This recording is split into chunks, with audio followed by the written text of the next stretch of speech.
Welcome to another Age of Empires forecasted game. We got in the color teal playing as the Order of the Dragon. It's Blade 555555.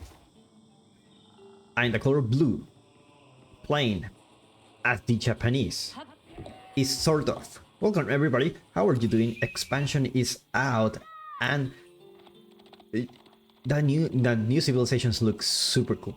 They're very fun to play with, and they're very different from each other. Order of the Dragon. It may be a civilization that is a little bit more beginner friendly, just because their villagers have more health. They're basically stronger villagers, but they produce slower. And their military units also produce slower, but you know, they are much stronger.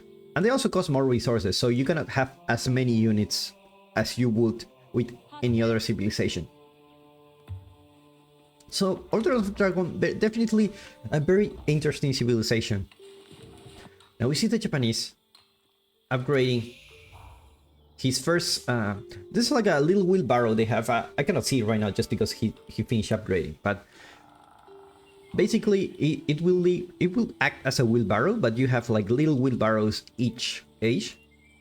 And the thing is, this is a farmhouse. It's not only a house, it also acts as a mill. So if you put it next to the berries, you can just, you know, gather the berries and deposit them into your house, which is a pretty cool thing. The other thing they have is that the blacksmith, it's also a mining camp. So you got both upgrades. And you also have a unique upgrade here called the Tatara, which increase the melee damage for all non-siege units. Of course, by using gold and stone. But you can use it in the Dark Age. So it can be very interesting to see Japanese going for Dark Age aggression.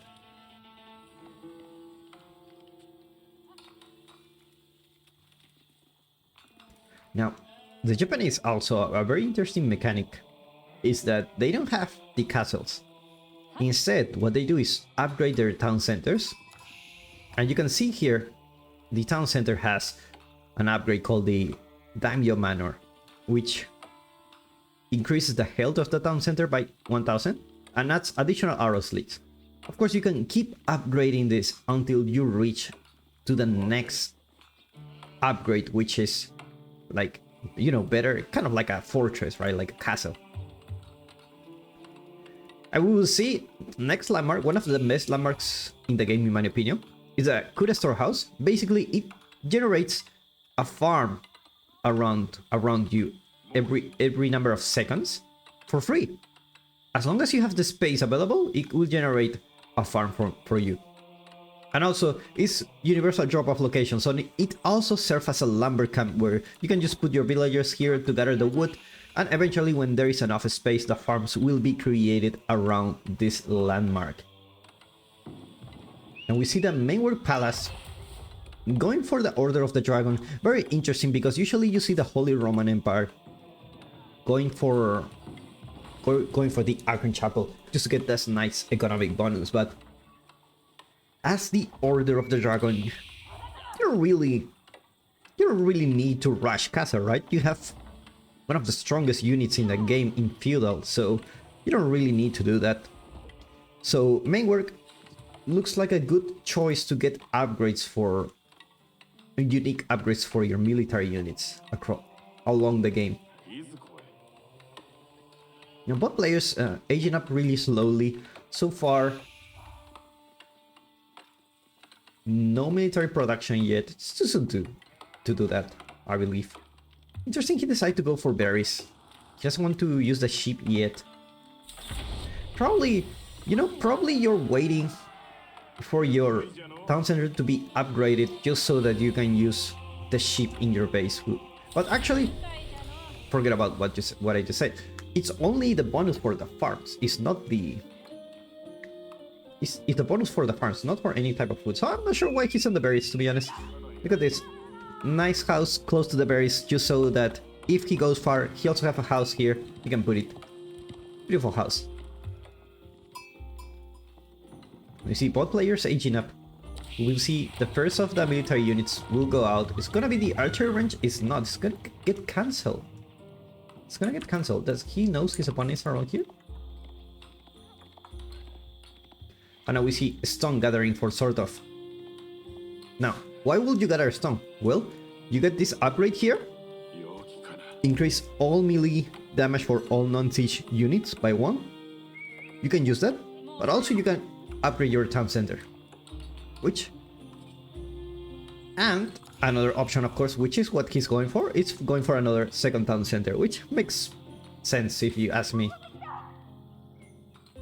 Like, the whole Japanese economy is centered around the town centers. See Blade going for the deer. Remember, these villagers have more health, cycling more health, and carry 40% more resources, or that like Giga Chat villagers. No military production yet. Looks like he spots the second town center and decides to maybe, you know what, I'll go castle myself. Looks like he will go castle by the looks of this. The question is, how can you react to castle age units from the Order of the Dragon? I mean, you need to have a lot of units in Philo to make some difference, especially when it's the knight. Like one knight, I think they almost one-shot your villagers here. When they charge, I'm almost 100% sure they will one-shot your villagers. See Horseman going for SortOf. Nice little harassment here. Gonna deny the gold for the moment, but looks like Blade has enough to age up. Is he gonna try to age up? That's the problem. Maybe he's gonna try to get some Spearman or some early man-at-arms. Second down center, nice and safe between next two gold veins and the wood. Very nice spot. Doesn't get the food, but you also get some nice food here. These villagers are they're just watching. They're just watching people work. See, the Gilded Spearman going out. Now, this is not your average Spearman. This is a Giga Chat Spearman. 160 health. The Horseman already has 125 health. 10 damage. Look at this. And this is not even upgraded. Almost 2 shots to kill the Horseman. Very strong. Very, very strong. And he wasn't even upgraded. The banner is gonna get upgraded. It's gonna be the main town center. Gonna get that nice bonus around his farms. Look how much food they can get very fast. Now the next one is 600 stone, so it's gonna take a while to gather. But remember, the Japanese can gather stone while they're gathering gold. I believe if every time they gather gold, they also get a little bit of a stone. So we see the Burger going for Blade. Things are gonna get interested now. With the Burger, you can spam man-at-arms, Lankanesh, and to be honest, there is not much military units for Japanese at the moment. He may try to go. Looks like he also will try to go castle, but looks like he will need a little bit more time because the Burger will spam units. Not as fast as the original Burger, but you know, it's fast enough. So let's see how much this unit costs. Man-at-arms, 140 and 28 gold. Still a considerable amount of resources, but if you see it here, it costs 200 food and 40 gold. So you still won't get like a spam every like 8 seconds, but every 20 seconds. So you won't see like a huge mass of man-at-arms going into your base. See upgrades for the man-at-arms coming for Blade, +1 rage attack for the Japanese. It's like he will go castle anytime soon. Let's see which landmark he will decide to create. Walls coming out, very nice and safe. It's like the scout is a regular scout. It's like doesn't have any upgrades compared to his commanders. And indeed, nice timing for SortOf. You're gonna get the scout here. Gonna be careful. You don't want to lose the scout against this, just because you want to block a wall.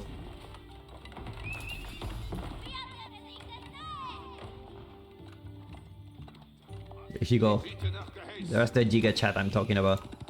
The Gilded Knight. Look at the size of this thing. Now the good thing is that everything's close. This will give the Japanese some time to react.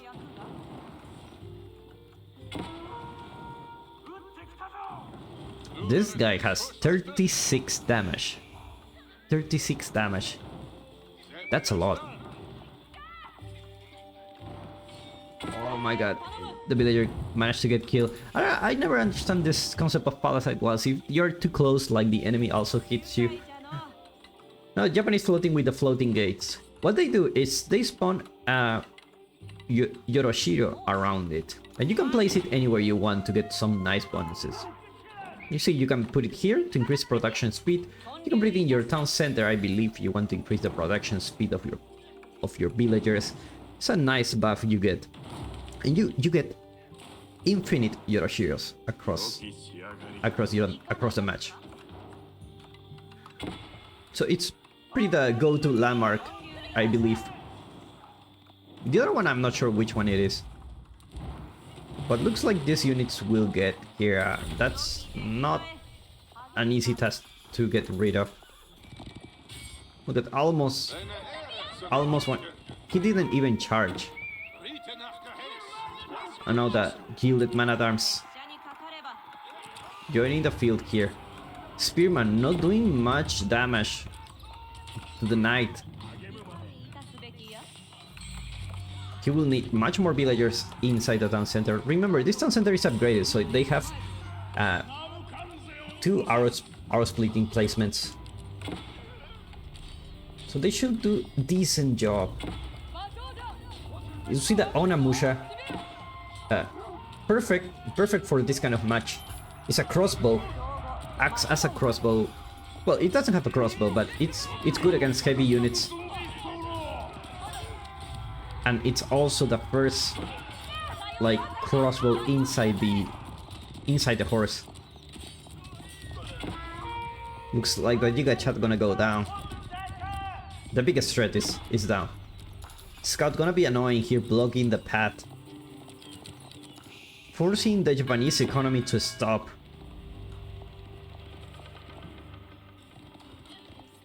No, we don't see any bannermen. We see a lot of Onamusha, which is this guy right here. Cavalry attack range. Oh, there you see, you have the bannerman.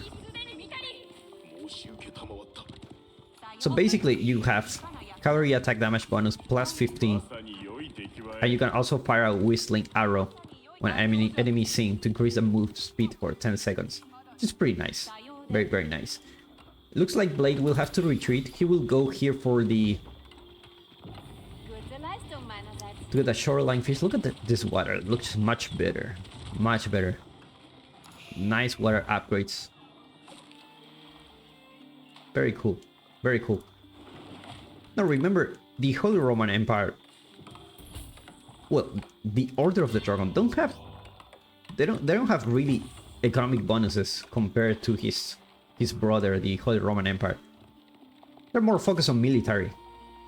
So when it comes to the economy, you will just have to fight for resources outside, which is very interesting because you don't see that very often. It's like SortOf will spot this out. Whoa, attempt. Looks like it's to distract the enemy. It wasn't. He just got caught there. Now Sacred Site's gonna be captured. No, not really. More relics going off for Blade. Remember, he didn't go for the Ragnis Cathedral, so he will have to stick with. He will have to stick with the Burger as his choice. Not enough passive gold. Bannerman goes down. Gonna be careful not to lose this Bannerman.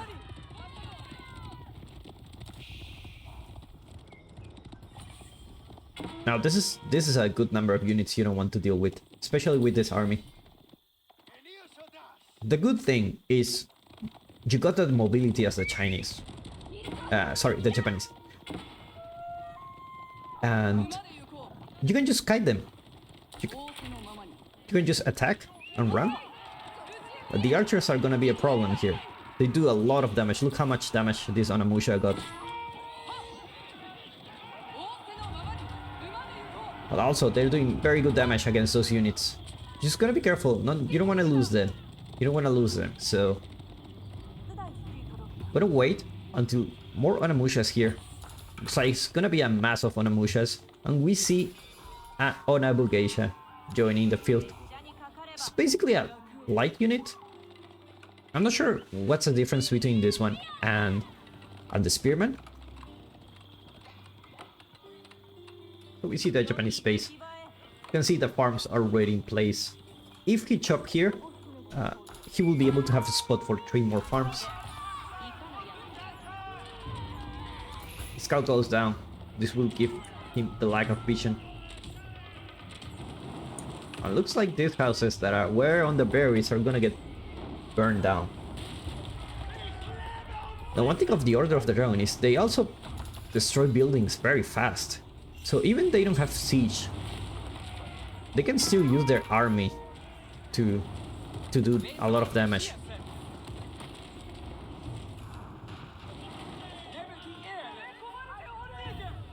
Now the town center got upgraded for a second time. So now this bad boy it's very strong. It's very strong. You don't wanna fight against L1. We see the Onabu Geisha here.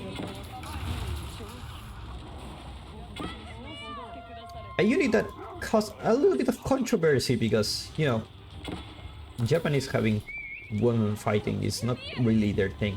But, you know, it's a game, so we take those.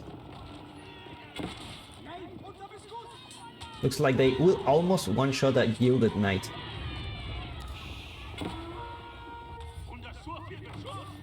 Actually doing a very decent job against those Gilded Knights. Gilded Knight gonna get surrounded here. Gonna have to go back. I feel if they fight, they can win. Actually, I feel if they fight, they can win this one. More army entering Japanese base. This Onimusha is gonna try to get some villager kills. Let's see if Blade managed to run from this. Managed to get 2 villager kills.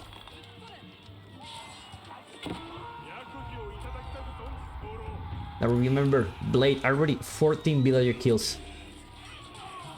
So he should be ahead in the economy when it comes to villager production. And indeed, good game gets cold. Who win here? Japanese win here. Japanese win here. Okay. Thank you so much for watching. If you enjoyed this video, give me a like and subscribe to watch more Age of Empires 4 content. I see you in the next one.